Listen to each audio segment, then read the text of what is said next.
Welcome to the Underrepresented in Tech podcast, where we talk about issues in underrepresentation and have difficult conversations.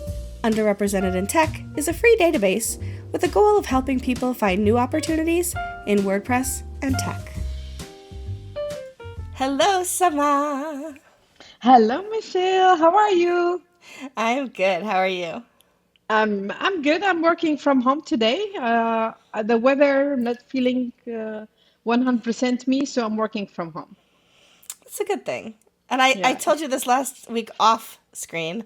I love your new glasses. They look so good on Thank you. you. Thanks a lot. You're so sweet. Oh, no, I'm shy. I have piles in my. Usually it looks so neat and orderly in here, but my desk broke. Well, the bottom Oh, drawer, the bottom drawer broke off of it, so everything is out of the desk right now. So that's why it looks like I live in a hoarder home in this spot right now. Anyway, me, that's the thing behind me is the closet. I'm not gonna show you. I need to do some tidying keep it and closed. cleaning. It looks beautiful. Yeah. Um, well, sometimes we don't know what we're going to discuss until the day of. Sometimes we know well in advance. So before we start in today's topic, I kind of want to tell people what's coming up because I'm excited about some of the episodes we have coming up. So next week we are recording with a couple of the other organizers from WordPress Accessibility Day. So Alexander Gounder Yay. and Bet Hannon will be here. I'm also an organizer for Accessibility Day, so you better think of all the questions you want to ask us.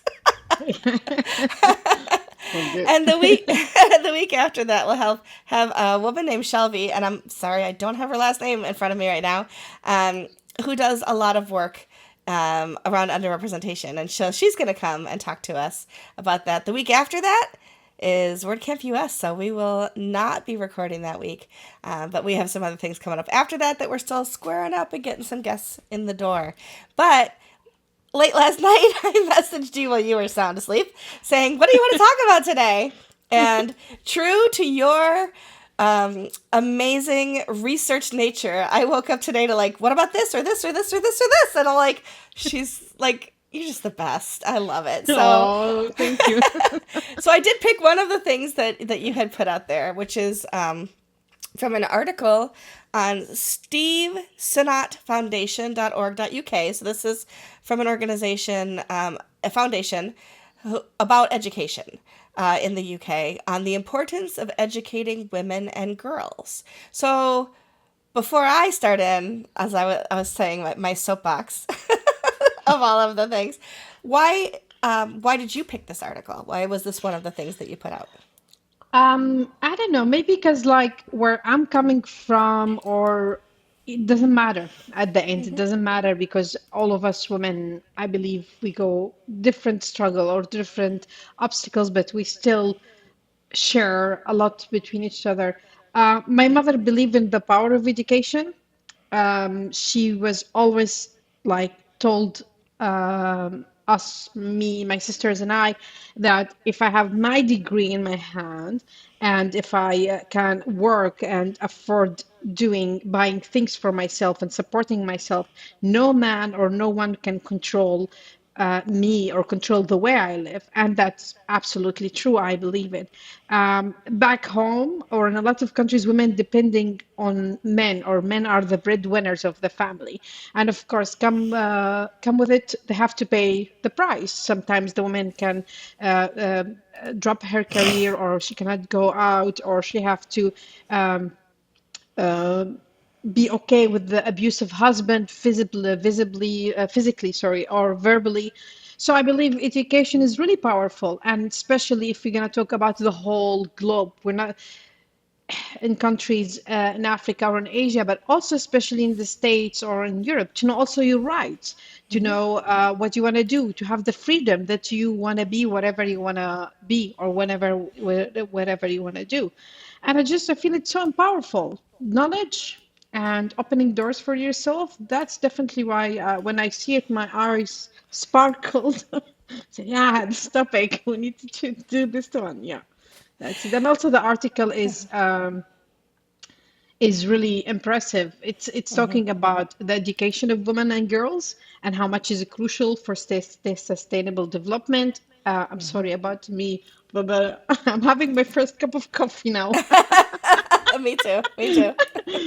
And how it can benefit the social progress and human rights. And they were talking about 180 million girls enrolled in schools since the last 25 years worldwide. And education girls lead to numerous benefits, including higher earnings, better family planning, improved maternal and child health, and also building better community and better future for everyone. Um, and also, they talk about to achieve the gender equality in education, governments must ensure inclusive, quality education, address gender stereotypes, improve school infrastructure, also provide free education because some countries around the world they have to pay for school, especially the primary and secondary school, and some sadly some a lot of people around the world if you want to choose sending your girls to school or putting food in your family on the food on the table for your family, you will go for I want to choose food. And most of the girls are also talking about the education that are stopping them from young age marriage or forced marriage, or also of working under 18 or other things. But I think it is the most powerful tool that anyone can give her daughter or his daughter to just let them go to school and encourage them. Absolutely. I was, excuse me, looking at this article, and they cited surveys carried out by UNESCO, and these were staggering numbers. In 2018, 130 million girls in the world were not in school. I'm assuming school age, of course. Yeah. In 2019, 12 million were married at an early age. And in 2019, also, 18.5 million girls between the age of 15 and 19 become pregnant, according to those statistics. Education goes a long way towards changing those numbers for sure. And it goes on to as you said, the access to education. They face obstacles: poverty, ethnicity, disability, child marriage, early and unwanted pregnancy, gender-based violence. It's just amazing. Excuse me. No. Um, you're the first person I talk to in the morning, so I have to like start singing or doing some vocal warm-ups before this, so I don't have all this frog in my throat type thing. We can do Anyway, it together. right, exactly. My neighbors will be like, "What is she singing about?"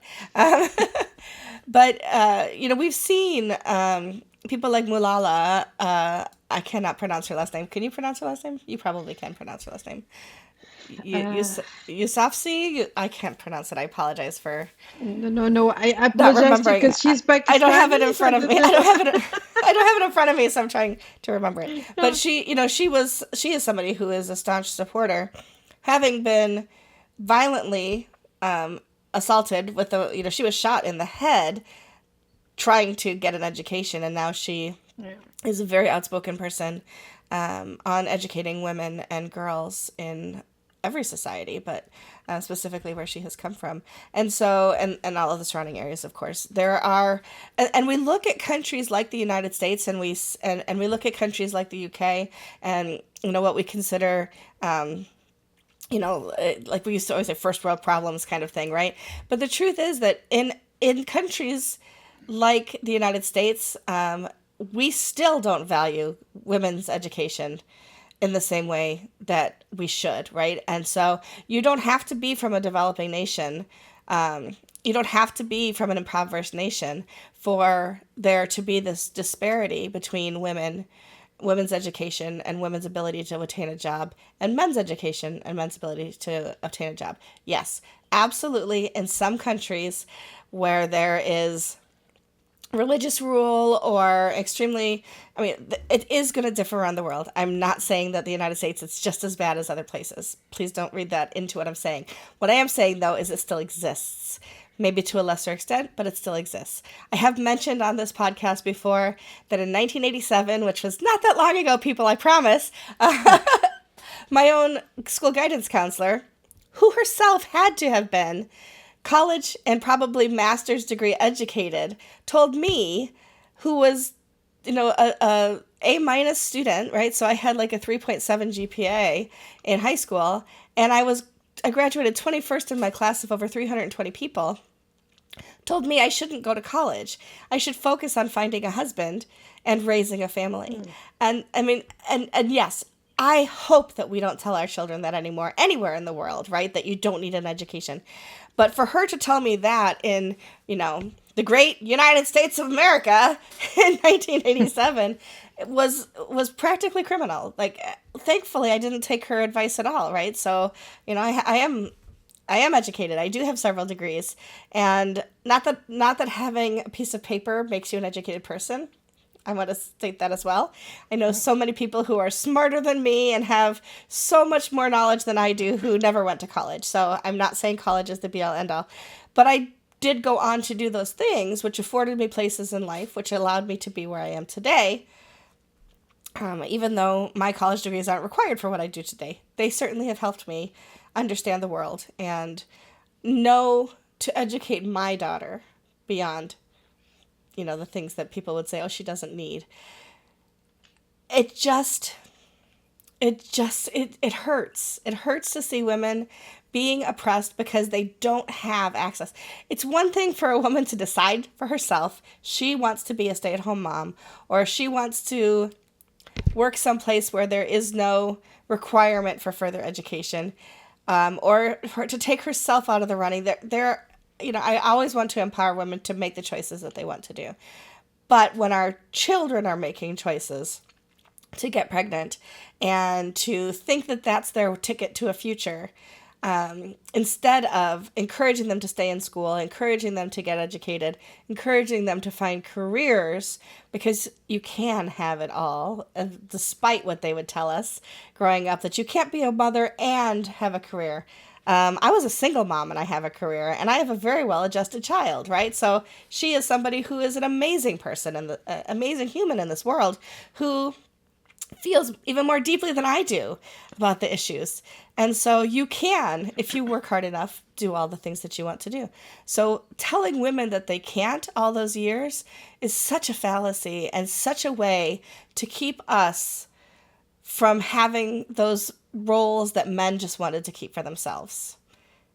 That's how I believe anyway about it. I totally agree with you. At the same, a lot of people that they are. It's also funny because I sent you another article, which we don't want to talk about it. Like, people are scared from women get educated, or they're choosing their career. Now people are scared that women will not give birth to children. But this is my choice in life.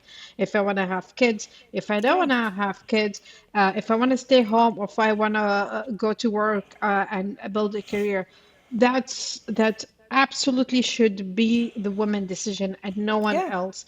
But it's my right to go to school. It's my right to get educated. Um, and that is the issue, because some people they don't see it, because as you said, then, like, with all respect for the teacher, we're not going to say bad words. We cannot say about her the one she told you I should go get married and then have a kid.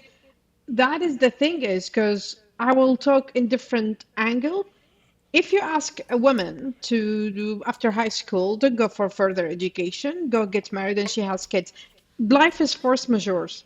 I believe that something can happen. If her husband passed away or whatever, she get divorced. She ended up with one, two kids. She cannot afford to buy them anything. She has to do one or two jobs to be able to feed them. We can do better. We can educate everyone that at the end, of course, if you want to get married, just stay home, fully respect. If you want to go to school, do that. But still, in 2024, a lot of women, they don't have access to education. Yeah. And I know we said we're not going to bring politics, but I was reading the other day news, and it's really disturbed me. Afghanistan now, I don't know if somebody followed, Taliban is taking back the country. And Afghanistan in the 70s, women were wearing skirts going to university, and now they are forbidden women to read and write. And that is not in any religion on this earth. You cannot forbid it. They're forbidding them to read and write so they can more control them. Say then, so if he can read something and he told her like he's reading in a joke, he will tell her, "This is God say, you do whatever." She will say, "Of course, I believe you," because she doesn't know how Right. to read and write.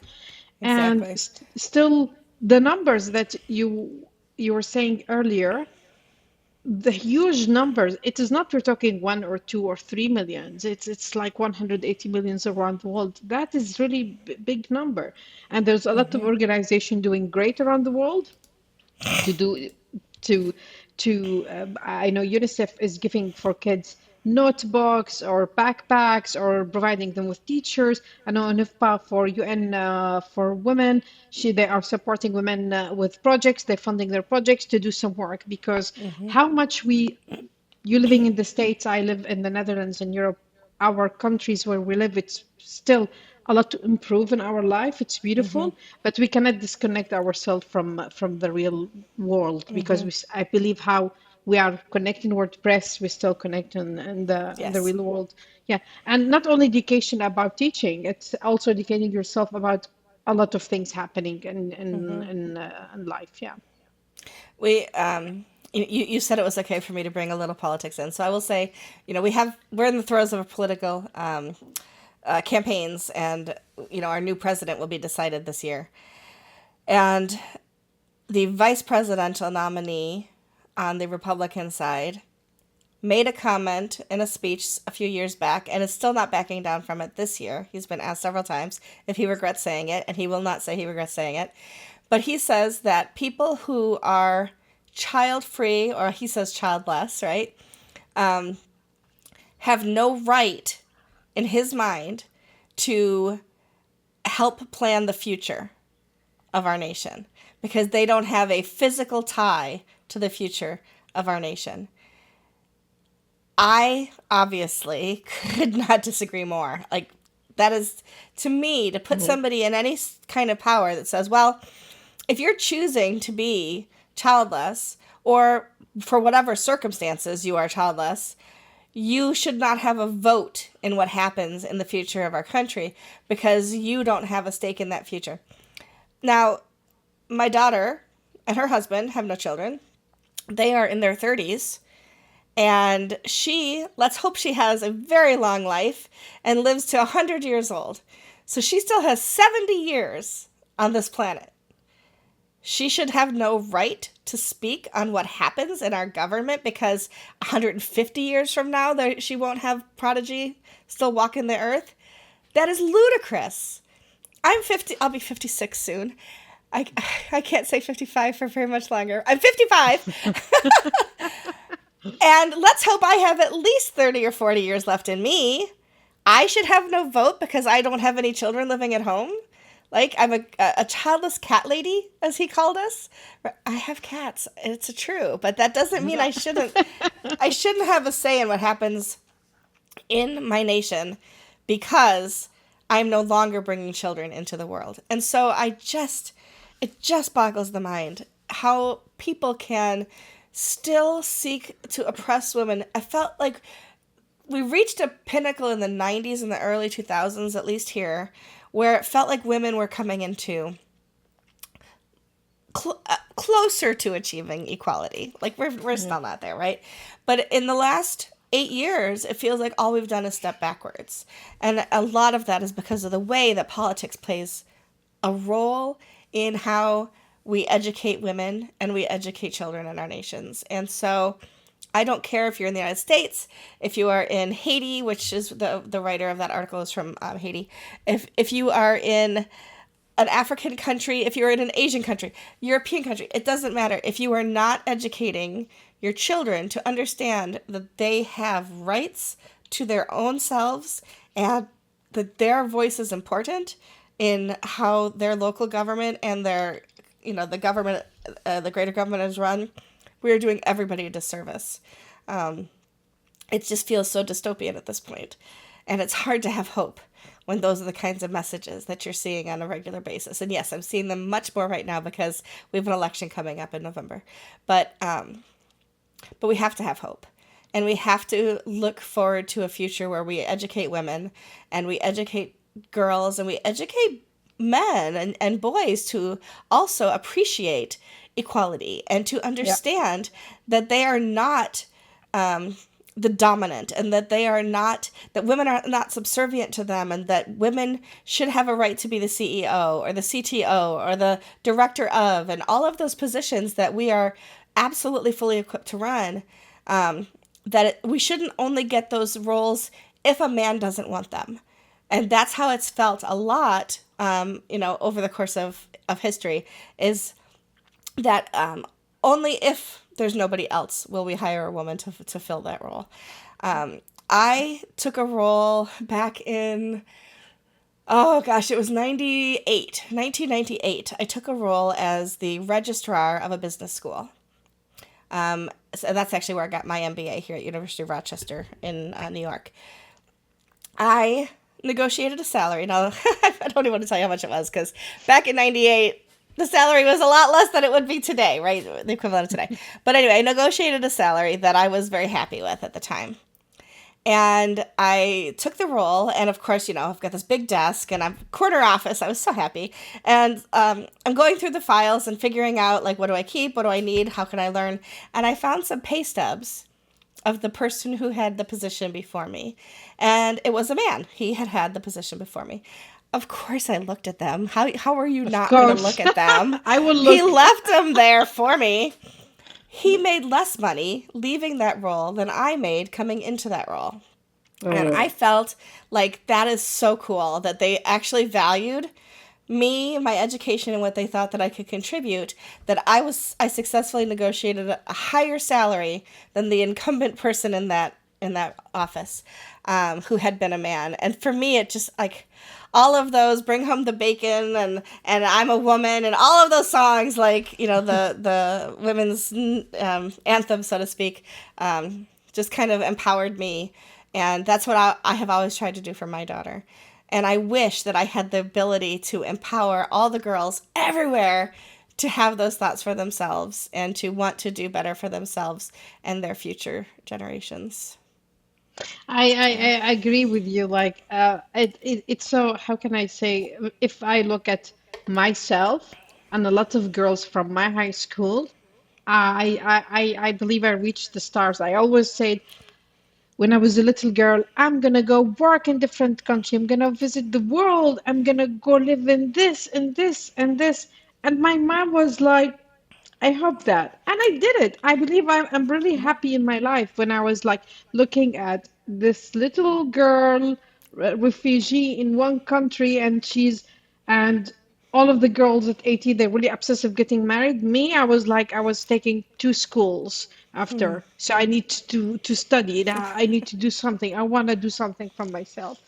Um, and also at the same time, I don't mean to brag when I look at my house, that my big house, I work, I pay for it equally, 50-50 from with my husband.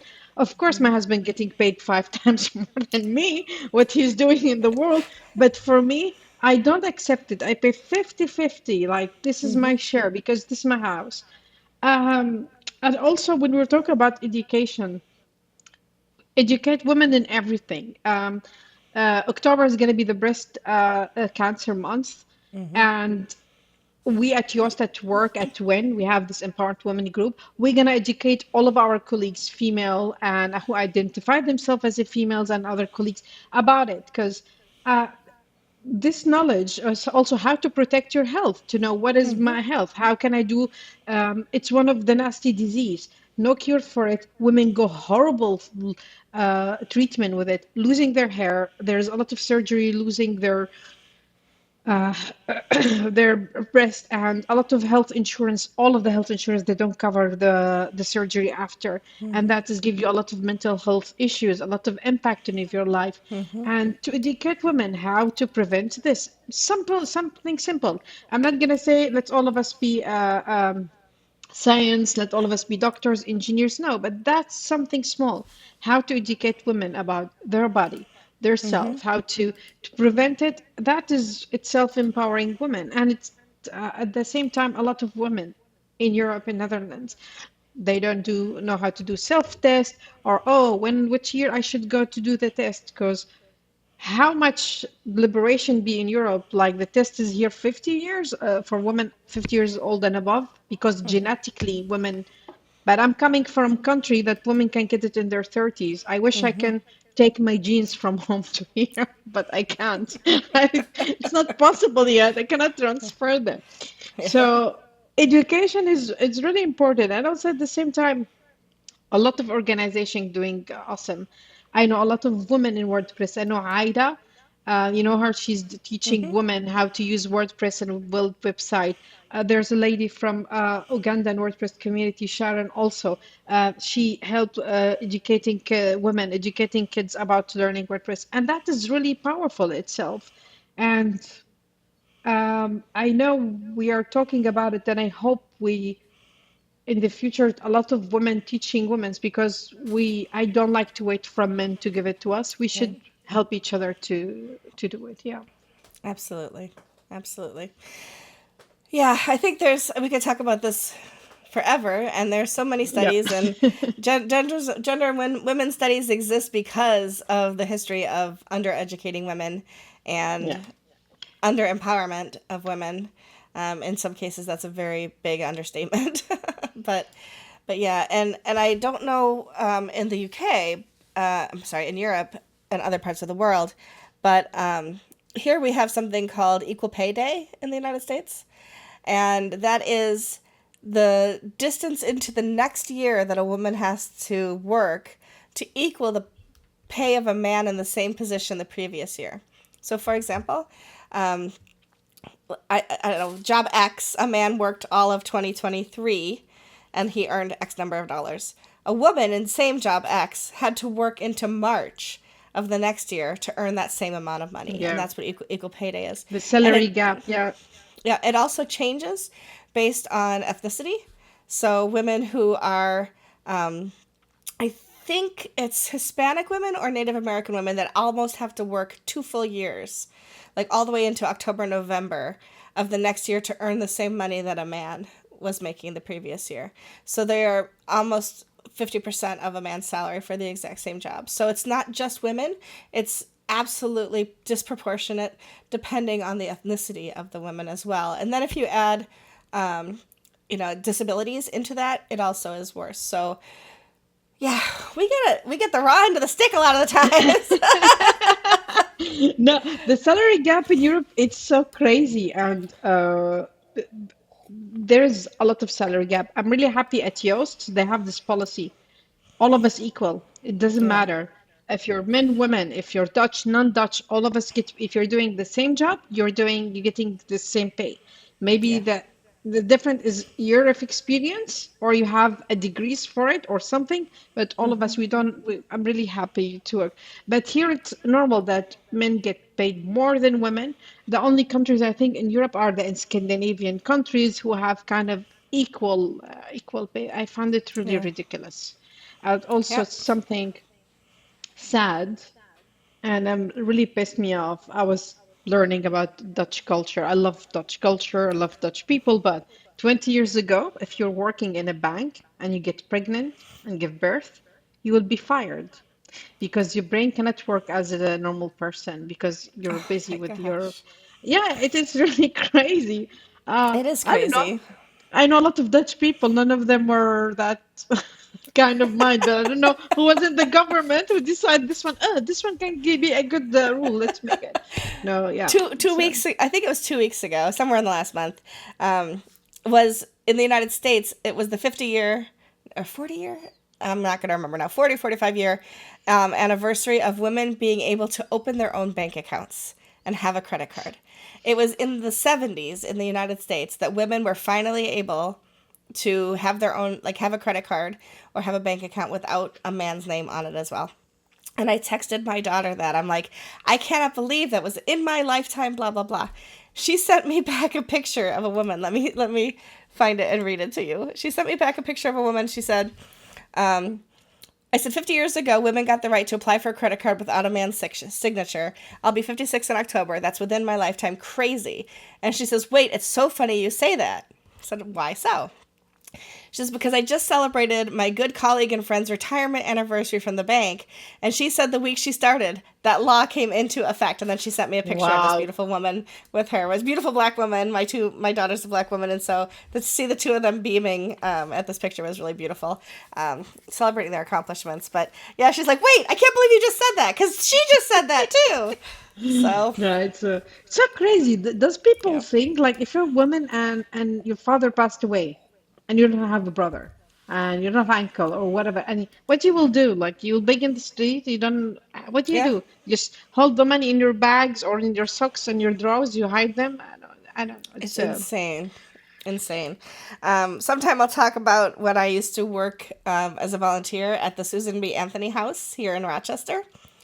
She famously in the United States was one of the people that got women the right to vote in the United States. So sometime we'll talk about that and some of the things I learned about women's rights within the United States. But this is not a podcast about the U.S., but that's my lived experience. And so that's my point of reference. But yeah, we could chat about that sometime. It's amazing how little, okay, so let's take this back to educating women. If women today aren't educated about our own women's history, we assume that we've always had these rights, right? So, like, it would not have occurred to my daughter that in her mother's lifetime, I would not have been able to get a credit card, right? And do those kinds of things.